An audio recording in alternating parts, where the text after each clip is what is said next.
Hey friends, it's Julie. Welcome back to Row & Co Farms. Welcome to the Homestead Kitchen. Today we're going to be making sourdough tortillas. I'm really excited to bring you this recipe today. This is part of a collaboration with my friend Anna over at the Fermented Homestead.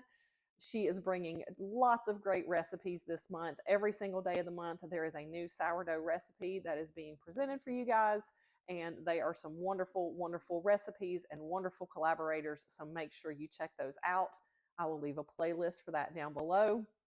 Make sure you're commenting on all of the videos because that enters you into drawings for giveaways that Anna is doing throughout the month. And there's also a big one at the end of the month as well. So don't forget to enter for that. That's a really exciting giveaway. She is giving away a great sourdough starter kit with all of the things you need to make a great loaf of bread and all of the wonderful, what is the name of that? The thing that you use to carve out the beautiful decorations in the top of the sourdough bowl. I will think of the name of that in just a minute, but she's going to be giving away that, a Banneton basket, different books, just lots of great little neat things that have to do with sourdough. All right, guys, let's get started with our sourdough recipe today, which is going to be sourdough tortillas. This is going to be made with a sourdough discard. I have my discard in here in my little sourdough container, and you can do this a couple of different ways. So I personally prefer to ferment all of my grains. I don't like to eat sourdough or flour that has not been fermented first. And a lot of the discard recipes, you use some discard and then you add flour into it and then you immediately bake something with it or make something with it. And so you can do that. That is perfectly fine. It is a quick, easy recipe. I personally like to ferment my grains, which means that I put the discard in, I add my flour, and then I generally let the dough sit for at least 8 hours so that the grains can get through the fermentation process. It's a little bit easier for me to digest with gluten and stuff like that, so I only eat fermented grains. Other than that, I go gluten-free the rest of the time. So that's just me personally. You do not have to do that. You can skip that step of 8 hours of fermentation and just go straight into making your tortillas. So yeah, let's get started today. This is a really, really super easy recipe. All right, so we're going to start off with half a cup of our sourdough discard.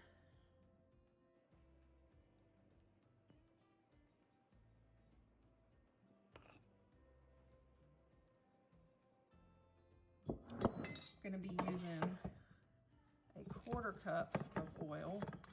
This is my 1/4 cup, so I'm going to use this. I like to add all of my wet ingredients first so I can get those mixed in together. So we got a 1/4 cup there, and we're going to be using a 1/3 cup of water. Okay, and half a teaspoon of salt. And now we're going to mix that together.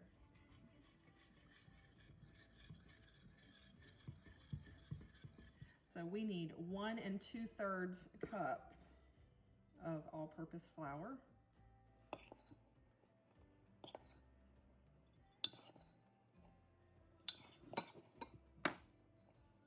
All right, we'll go ahead and combine that together.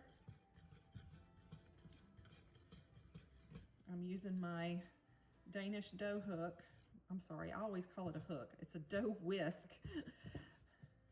There's no hook on it. So we'll mix that all up together.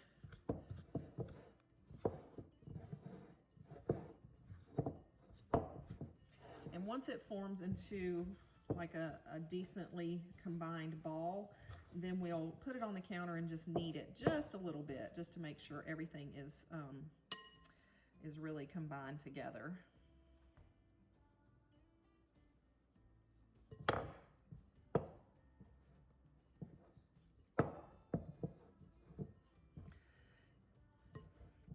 Usually this dough is not super sticky because of the oil that's in it. It helps it stay nice and smooth. if it does get, if it's too sticky, just add a tiny bit of flour, like, you know, a teaspoon or two at a time, so that you don't over add. You don't want this to be a dry dough. It's definitely like a smooth, moist dough. Got a little bit of this stuck here. Add that back on. Okay, so it's basically in a decent sized ball there. It's pretty combined. And now I'm just going to knead this on the counter a little bit, just to bring it together. You're not trying to overwork the gluten here in this dough, but you do want it to bring it together just a little bit, because tortillas have just a tiny bit of chewiness and stretch to them, but not a lot. You're not trying to make it rubbery. You want them to have just a little bit of that texture of a tortilla. All right, so there is our ball of dough.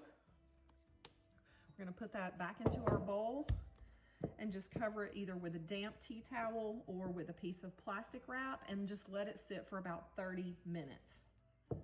Now, at this point, this is where I would go ahead and let mine long ferment for about 8 hours. And then I would come back and we would perform the exact same steps that I'm gonna show you in 30 minutes with this one. So let's let it rest for 30 minutes. All right, guys, so it's been 30 minutes, or if you've waited and long fermented your dough, you've done that. Either way, the steps are the same. We've got our little ball of dough here. We're going to be using a cast iron skillet. I just have one of these like really flat ones without the edge on it. You're going to need to put that on your stove and start getting that really, really hot.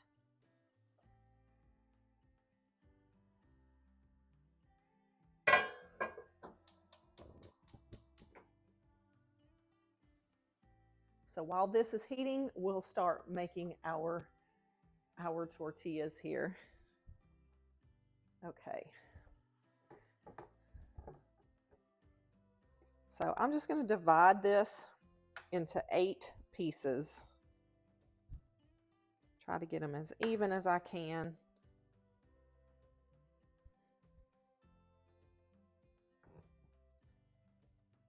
Okay.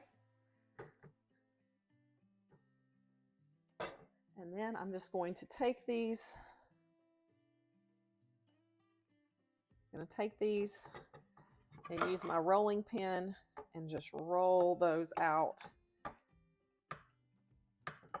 pretty thin, like you almost want to be able to see through them.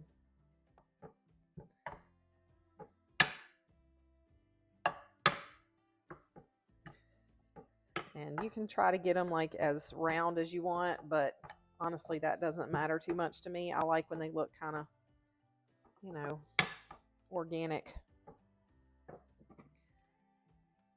I'm going to go ahead and roll another one out here while our pan heats up. And I've noticed when I've made these that it's easier to just do kind of one at a time, or 1 or 2 at a time, rather than try to pre-roll out the dough. It doesn't really work out well, because once you pick the dough up off of the board, you need to go ahead and lay it straight into the pan.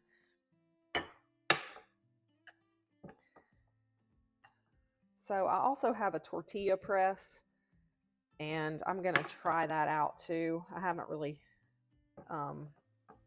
perfected that method yet. I find that I like using the rolling pin a little bit better. It gives me a thinner result. Okay.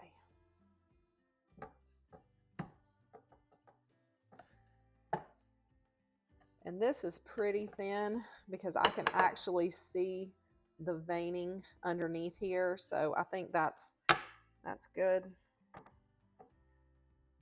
All right. So I'm going to do my best to pick this up and lay it into the pan here. All right. There we are. Pan's pretty hot. I did not put any oil or anything in it. We're just going to let this cook less than a minute on each side.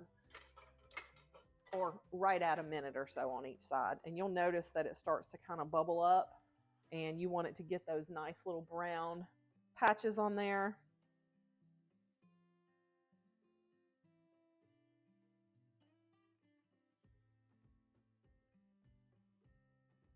And you can see the dough is like, it's not sticky. It's really bread-like. I don't know how to describe it. Just gonna kind of peek. Yeah, I don't see any little brown spots yet. So we won't flip it just yet. Oh, you can see it starting to bubble up. So nice.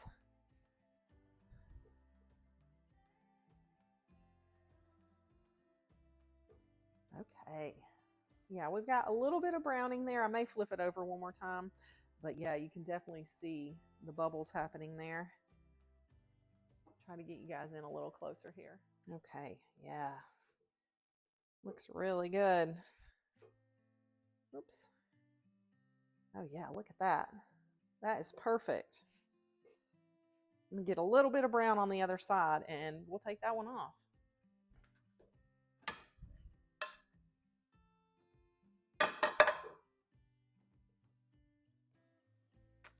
Beautiful. All right, let's go ahead and get our next one.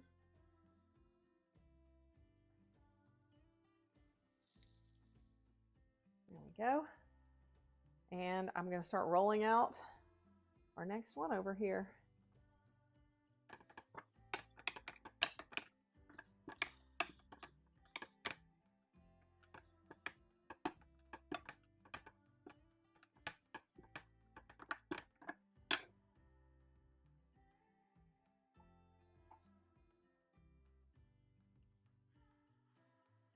Try a few with our tortilla press. I don't know about this. It makes them pretty small and they're kind of thick too when we do them this way. So we're just going to see if I can figure it out.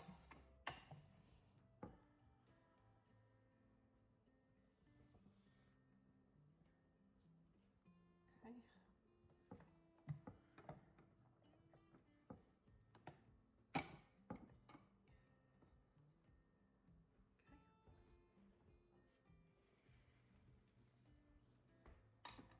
I think the other thing I could do is just, maybe I just need to make these smaller.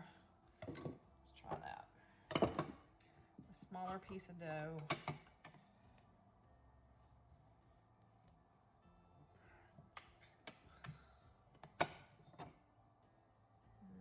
Maybe, we'll try that.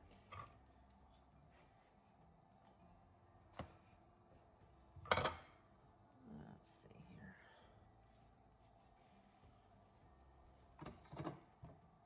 Yeah, I don't think I like that either. It's tiny. It's a tiny little thing. Yeah, I don't really care for that.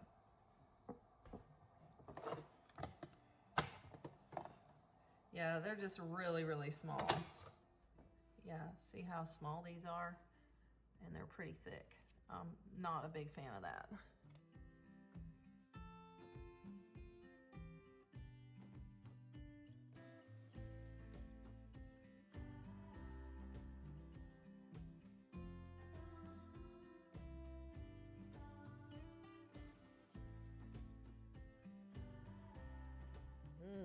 There we have it. Beautiful, pliable sourdough tortillas. Okay, so a couple lessons I learned. This was just the first one we pressed out with a full piece of dough. It's really thick. It still tastes great, but it's just really thick. Then the one that we split into two little ones, of course they're a little thinner. They're just really tiny, and I'll probably give those to the girls and they'll probably enjoy those. But yeah, I would definitely recommend just leaving them bigger and rolling them out with a rolling pin. That seemed to give me the best results. And I really love these. Really, really, really love these. They taste great. Again, you can long ferment them if you want to, or you can just do a short, quick making of the dough, and you can go ahead and use it right away. But yeah, this is really, really good stuff, guys. If you wanted to, you could store these in the fridge for a few days. You could also freeze these, just put a piece of parchment or something in between each layer, and these would be great just to have on hand if you wanted to make a big batch of them, and then you could just grab them out of the freezer whenever you needed a few. So yeah, I think that's what I'm going to do with a few of these. I'm going to keep a couple out for my dinner later on today, and yeah, the rest are going to go in the freezer for later. So I hope you guys enjoyed this video on making sourdough tortillas. I hope you'll try this at home. Please let me know down below if you've tried this recipe, how it turned out for you, and if you have a similar recipe for your own sourdough tortillas. I really enjoyed being here today with you guys. Make sure you check out that playlist down below, and I can't wait to see you next time here at Row & Co Farms.